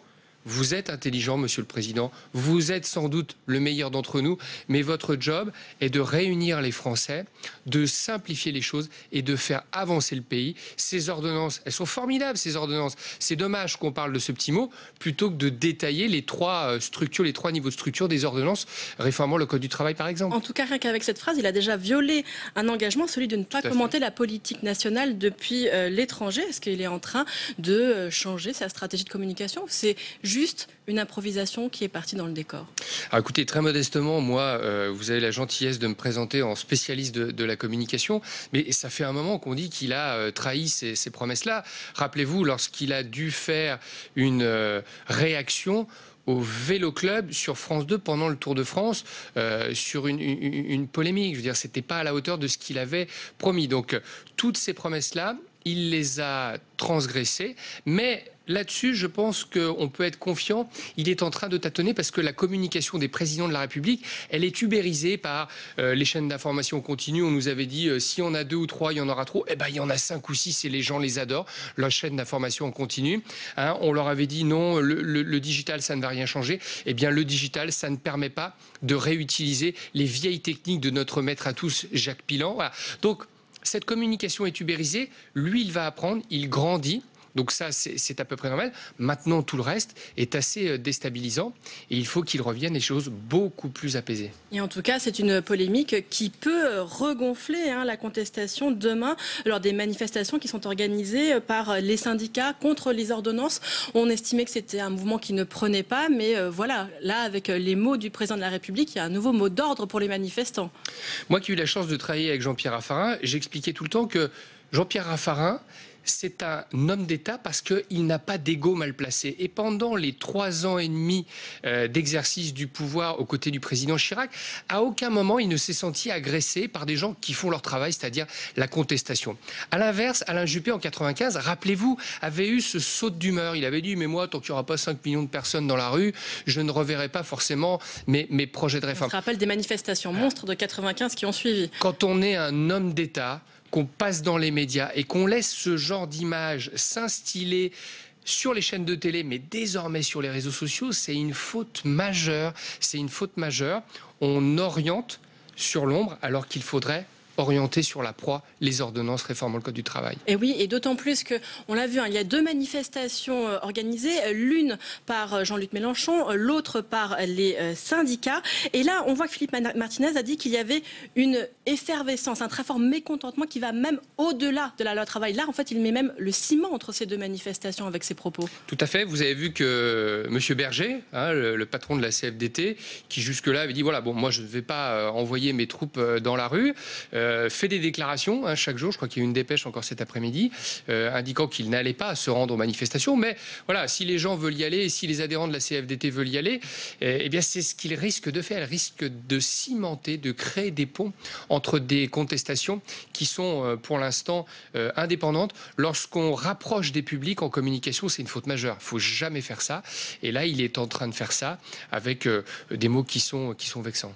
Oui, une faute majeure. Eh bien, on verra en tout cas ce qui se passera demain lors de cette journée de contestation de la loi travail. Merci beaucoup, Jacques Isabello, d'avoir répondu à nos questions. Merci à vous, Tam Tranui. Autre polémique pour Emmanuel Macron qui le poursuit jusqu'à Toulouse où il était aujourd'hui. Il a dû répondre à cette baisse des APL alors que le plan logement doit être présenté mercredi en Conseil des ministres. Quelques pistes ont déjà été dévoilées. Le détail avec Sandra Cerquera. En déplacement sur le thème du logement à Toulouse, en pleine polémique sur la baisse des APL, Emmanuel Macron était attendu de pied ferme, aussitôt interpellé par un militant de droit au logement. Pourquoi, au lieu de demander une baisse des APL, vous n'avez pas plutôt encadré les loyers en premier? Alors, on va faire l'objectif, c'est aussi de baisser les loyers. Là, je suis venu présenter le plan logement d'abord, qui est très important. Et vous allez nous proposer quoi alors pour le C'est un engagement. Eh ben, je vais l'annoncer tout à l'heure, mais 50 000 places supplémentaires. Ce plan logement présenté mercredi en Conseil des ministres vise en partie à sortir 100 000 personnes des logements précaires, en remplaçant les logements d'urgence et les nuits d'hôtel par des solutions de logement plus pérennes pour les plus défavorisés. Le plan logement prévoit aussi des constructions dans certaines zones tendues pour faire baisser les loyers, en réduisant notamment les normes environnementales et sociales. Ce plan vise également à mieux gérer les aides publiques. L'objectif est de dégager des économies budgétaires sur un secteur où, selon le gouvernement, la France dépense plus que ses voisins. L'État a-t-il été défaillant dans sa gestion de l'ouragan Irma? Les critiques envers l'exécutif se multiplient. Jean-Luc Mélenchon et Éric Ciotti réclament une commission d'enquête parlementaire. Alors qu'à Saint-Martin, dans une île dévastée, les secours doivent faire face à des scènes de pillage qui rendent difficiles leurs interventions. Marie Brémond. Après le chaos, l'heure est aux critiques. Et elles sont nombreuses après le passage de l'ouragan Irma à Saint-Martin et Saint-Barthélemy notamment. Les images de désolation et de pillage ont marqué les esprits, à gauche comme à droite. On pointe de multiples lacunes dans la gestion de crise. Au-delà de cette impréparation, il y a un manque de moyens. L'armée française a un format maintenant trop petit, qui ne lui permet plus de réagir suffisamment fort, suffisamment vite, et de venir en aide à des populations qui se sont retrouvées sans rien, déjà affaiblies par ce drame, et ensuite face à la violence, face à des pilleurs, et on les a laissés pendant plusieurs jours sans rien, et ça n'est pas admissible. Des critiques balayées par un revers de main par le Premier ministre. Édouard Philippe dénonce aujourd'hui une polémique pathétique. Mais la classe politique demande des comptes, à l'image du leader de la France insoumise. Moi, je proposerais, voyez-vous, que l'on fasse une commission d'enquête parlementaire pour savoir si on a prépositionné des forces militaires et civiles en nombre suffisant alors qu'on savait que l'ouragan arrivait. Jouer la carte de la transparence, pas de problème pour le ministre de l'Intérieur. Nous sommes pour l'évaluation et donc nous acceptons volontiers une commission parlementaire. Ils verront combien les équipes étaient mobilisées. En attendant, aux Antilles, les évacuations se poursuivent. Emmanuel Macron se rendra sur place demain.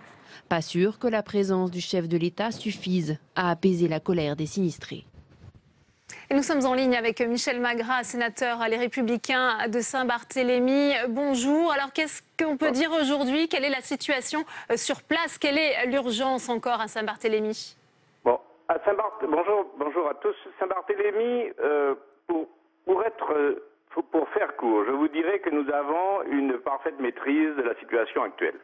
La solidarité telle qu'elle a toujours existé et notre capacité à gérer les situations de crise en autonomie nous-mêmes a démontré une fois de plus ce dont nous étions capables.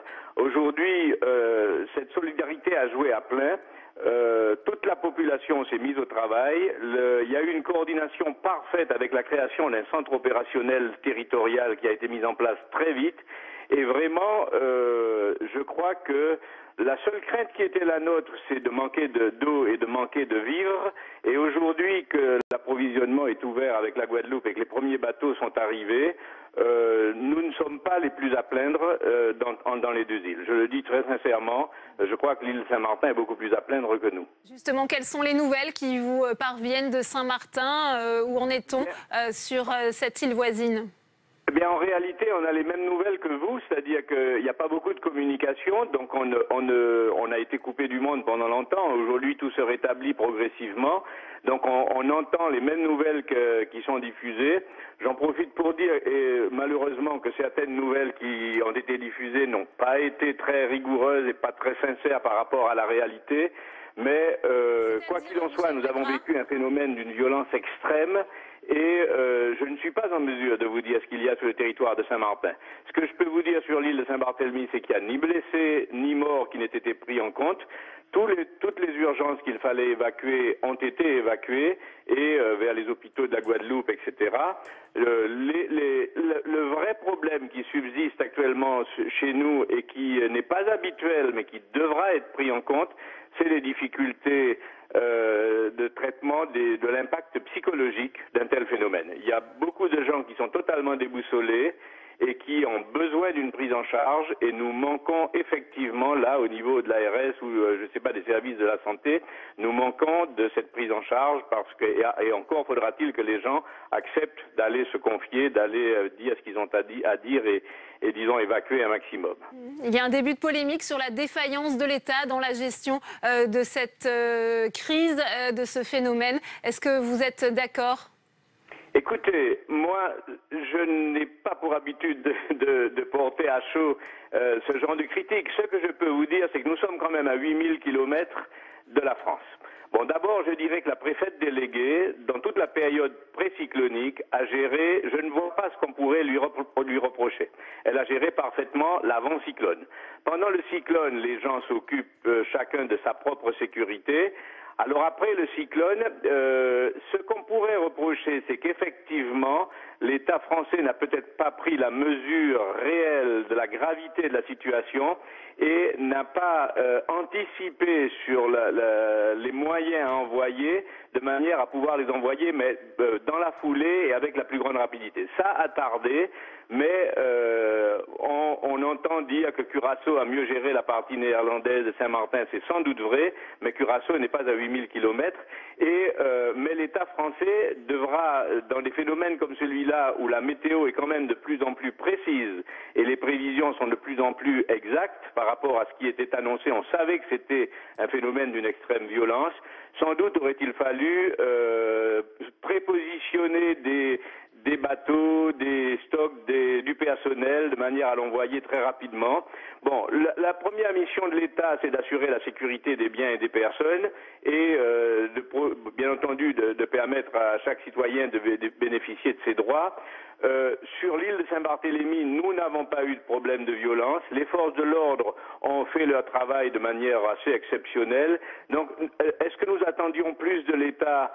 Je n'en suis pas certain, nous à notre niveau. Est-ce que nous avions droit à plus? Peut-être que oui, comme tous les Français, mais on est conscient des difficultés, de l'éloignement, ainsi de suite. Donc la crise, nous avons pour principe d'essayer au mieux de la gérer nous-mêmes. Et je le redis encore, nous avons été très très très sensibles à la solidarité qui s'est traduite à travers le monde. Et la France, écoutez, on fera le bilan de ce que l'État n'a pas fait après. Merci à vous, Michel Magras. On va poursuivre sur ce thème avec mes invités sur ce plateau. Luc Laventure, bonjour. Vous êtes journaliste responsable du groupe Média Outre-mer 360. Merci d'être avec nous. J'accueille également le capitaine Tanguy Bagné. Bonjour. Vous êtes capitaine à la Fédération nationale des sapeurs-pompiers de France.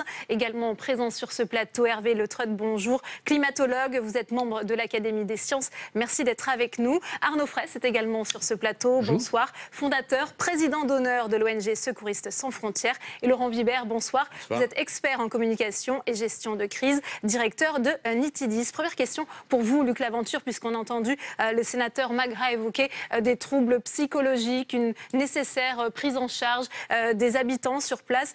Vos équipes sont sur place. Ce sont les témoignages également qui remontent sur ce désarroi des habitants. Mais tout à fait. Cela fait 3 jours que je le dis. Ça fait 3 jours que nos journalistes nous le disons, mais le sénateur Magras, tout le monde sait que c'est un homme de consensus. Il a dit 3 choses qui me paraissent importantes. 1, problème psychologique. On ne se rend pas compte ici de ce que c'est que la force de cyclone, de tremblement de terre, une catastrophe naturelle. Ça déboussole dans tous les sens du terme les gens qui la subissent. Et c'est important, et personne n'a jamais pensé à l'accompagnement de ces gens. La deuxième chose, sans faire de sémantique, la deuxième chose que dit le sénateur Magras, avec beaucoup de pudeur, avec beaucoup de droité, il dit l'État français. Il ne dit pas la République, il dit l'État français. C'est-à-dire qu'il y a un décalage entre la perception que l'on a de la République là-bas et la façon dont elle est perçue ici. Le troisième élément dont il parle et qui est intéressant, il dit, mais allez, je ne vais pas faire de polémique, mais c'est vrai que les troupes n'ont pas été prépositionnées. Et c'est ce qu'on reproche.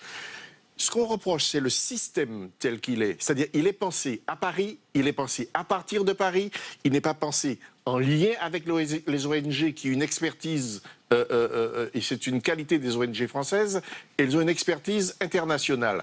On ne s'appuie pas sur le savoir-faire, le savoir de la solidarité des gens qui sont sur place.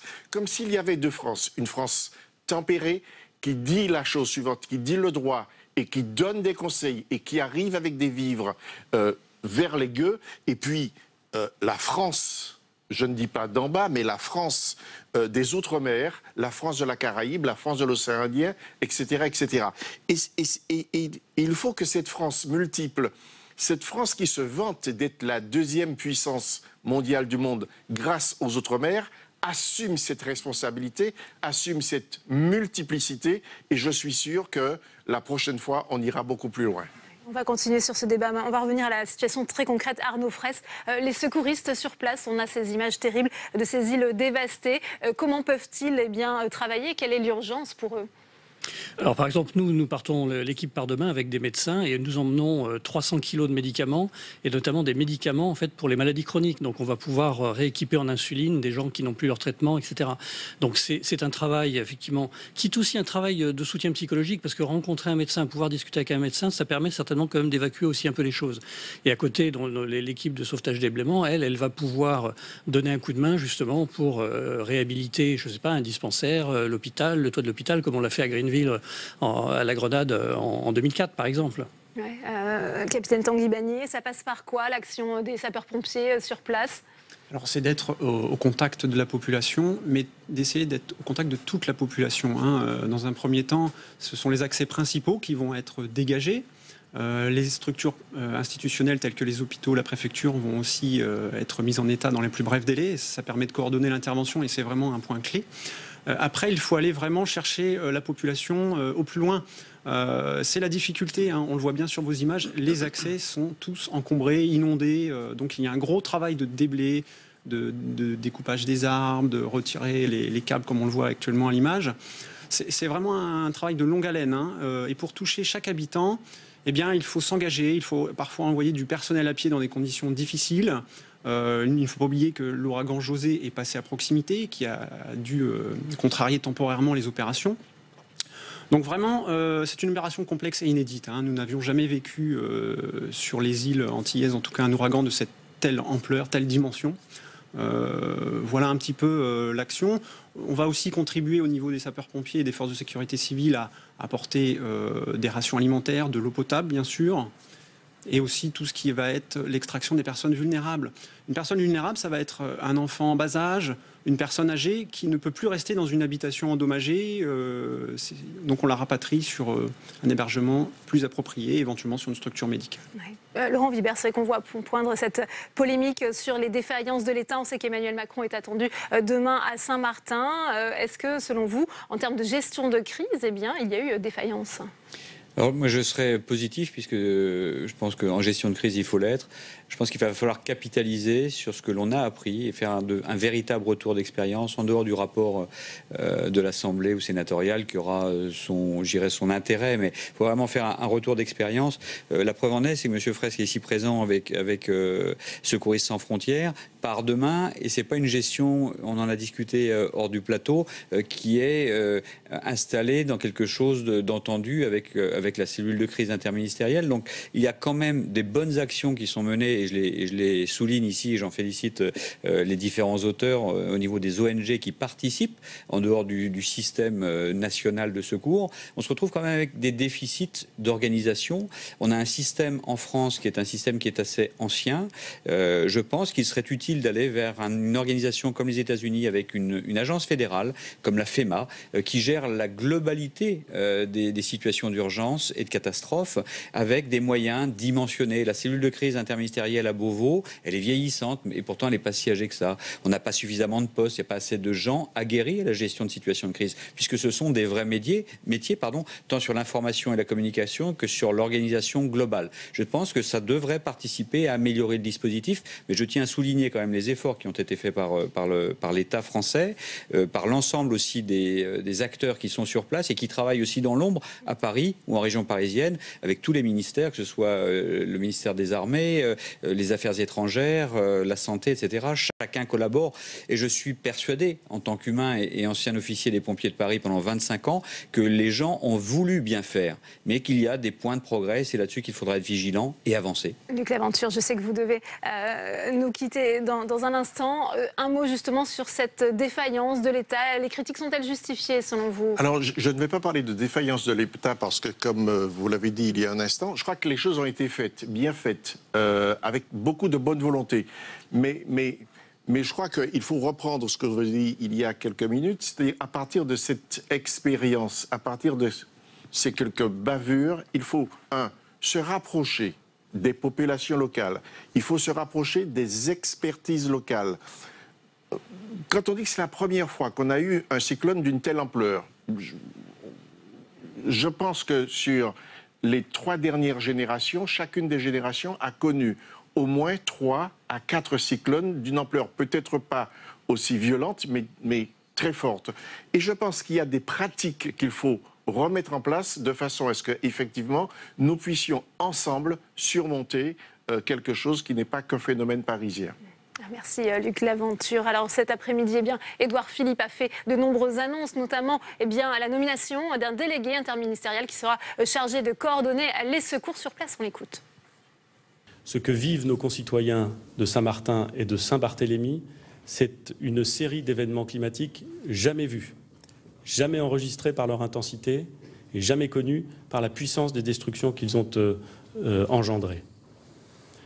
Dans une telle situation, l'urgence est de répondre aux besoins des populations.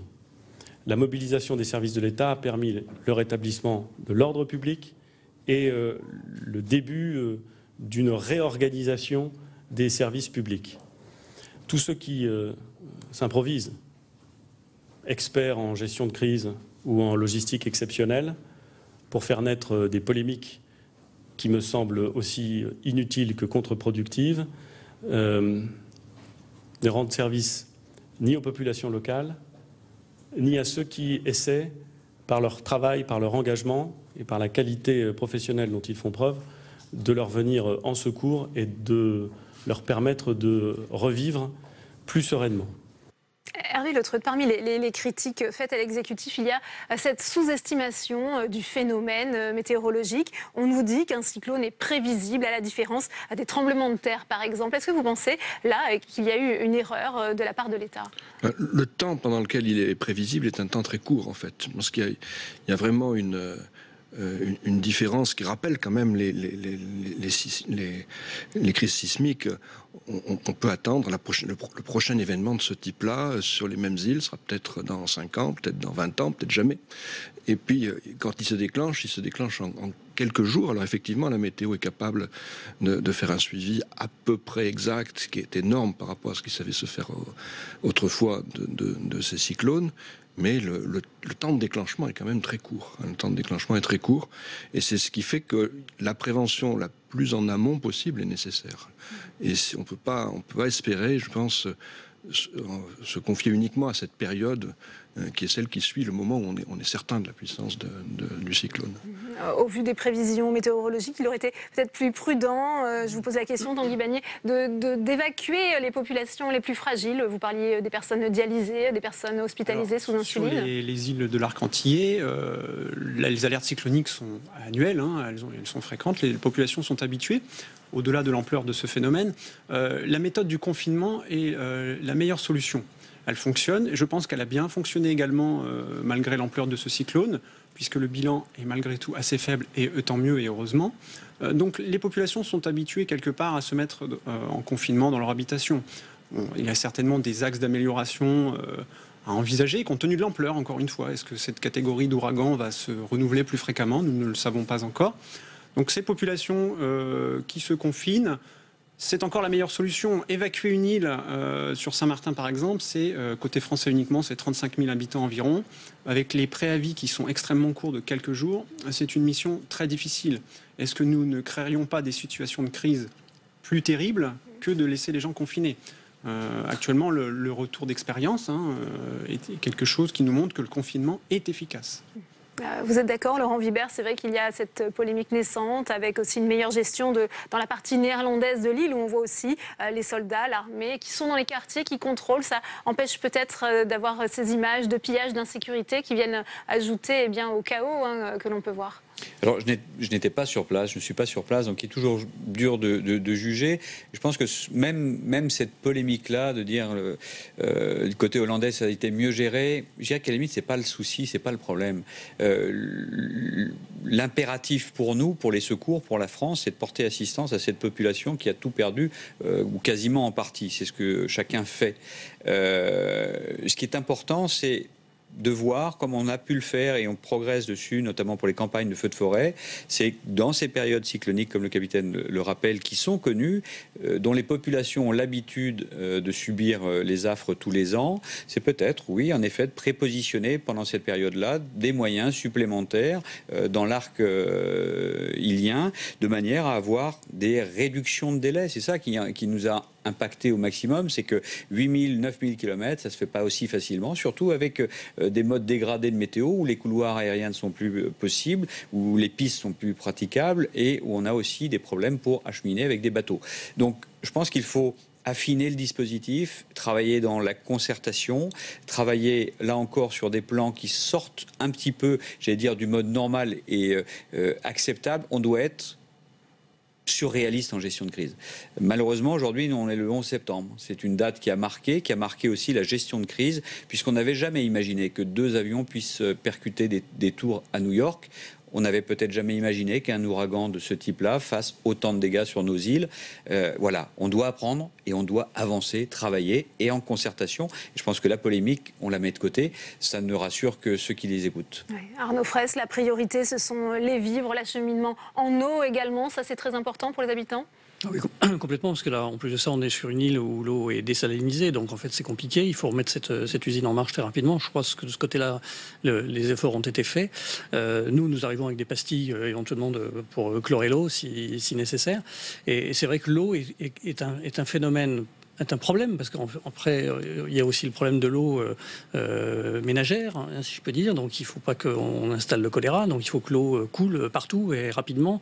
Et ça, c'est un vrai souci. C'est un souci majeur.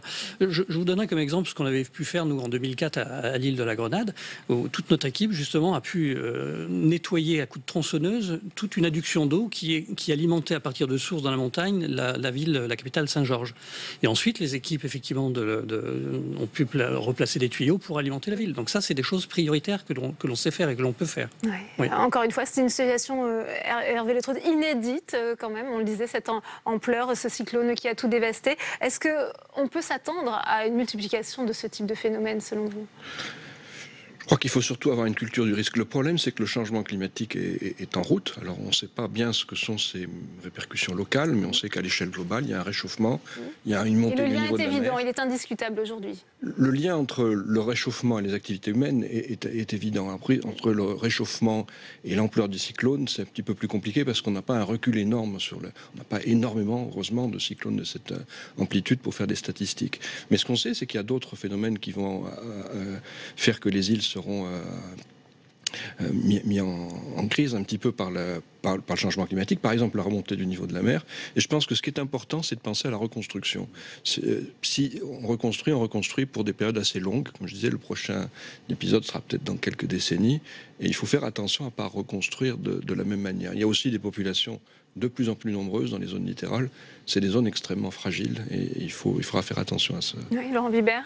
Oui, ce qui est important aussi, c'est la construction. Donc on est sur la gestion de crise à moyen et long terme. Ce qui est très important aussi, c'est qu'en France, il y a un déficit d'adhésion de la population à la gestion des crises et leur comportement dans des situations en mode dégradé. Là encore, on doit accompagner les collectivités territoriales à travailler sur des vrais plans de gestion de crise. Il y a ces fameux plans communaux de sauvegarde. La population, je le rappelle assez fréquemment, mais c'est important, depuis 2004, c'est dans la loi, le citoyen est le premier maillon de la chaîne des secours. Donc il doit être impliqué, mais il doit être accompagné, formé, les gestes de prompt secours, comment se comporter.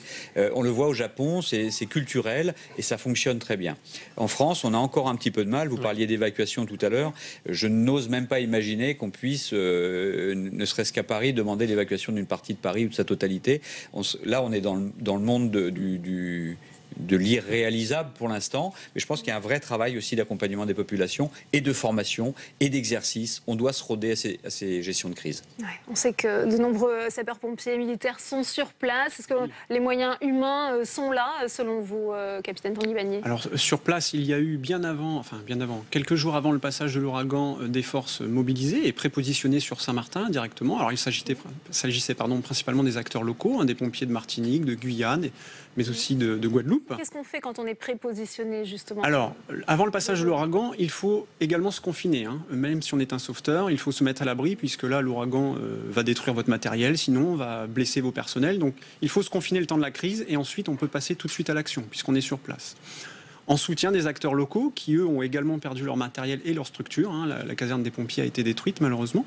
Et ensuite, dans un deuxième temps, il y a une phase d'évaluation qui est nécessaire pour envoyer les bons volumes de secours et les bons spécialistes. Vous ne pouvez pas envoyer des dizaines et des dizaines de personnels s'ils n'ont pas les bonnes qualifications. Ça ne sert à rien. Il n'y aura pas d'efficacité sur le terrain. Et enfin, une dernière phase où là, on envoie vraiment les personnels en nombre pour aider les populations, que ce soit sur la partie médicale, le ravitaillement, comme on l'a dit, en point de vue alimentaire, mais aussi en eau potable, mais aussi tout ce qui va être remise en état des bâtiments, l'usine de dessalinalisation, par exemple, l'hôpital, qui a pu être remis en état rapidement grâce à l'action des secouristes. Donc, l'ampleur de la tâche est immense, mais néanmoins, elle doit être organisée. Eh bien, peut-être un dernier mot très rapidement, Arnaud Fraisse. Vous le disiez, vos équipes vont partir demain. Peut-être un appel aux téléspectateurs. De quoi ont-elles besoin ? Alors nous, écoutez, on fait cette mission sur nos propres fonds actuellement, puisqu'on n'a pas eu d'aide du ministère de l'Intérieur et de la cellule de crise. J'attends toujours qu'ils me rappellent. Donc on est parti finalement sans leur accord. On a prévenu la préfecture de Guadeloupe que l'on arrivait. Donc je pense que ça ne posera pas de problème à l'arrivée. Mais on finance ça uniquement sur nos fonds propres. Donc on appelle aux dons, sur notre site, c'est ccf-france.org. Voilà. Et donc si les gens veulent nous aider, ils peuvent nous aider. Je voudrais ajouter une petite chose. Je pense qu'au niveau de la prévention, il faudrait aussi qu'on prévoit des kits, que les gens soient habitués à avoir des kits, comme par exemple les Néo-Zélandais au niveau des séismes. Le message est passé, peut-être une prochaine idée. Merci à tous les quatre d'avoir été mes invités sur ce plateau. C'est la fin de cette édition. Merci à vous de l'avoir suivi. À 18h30, on va plus loin avec Rebecca Fitoussi. Très bonne soirée et à demain.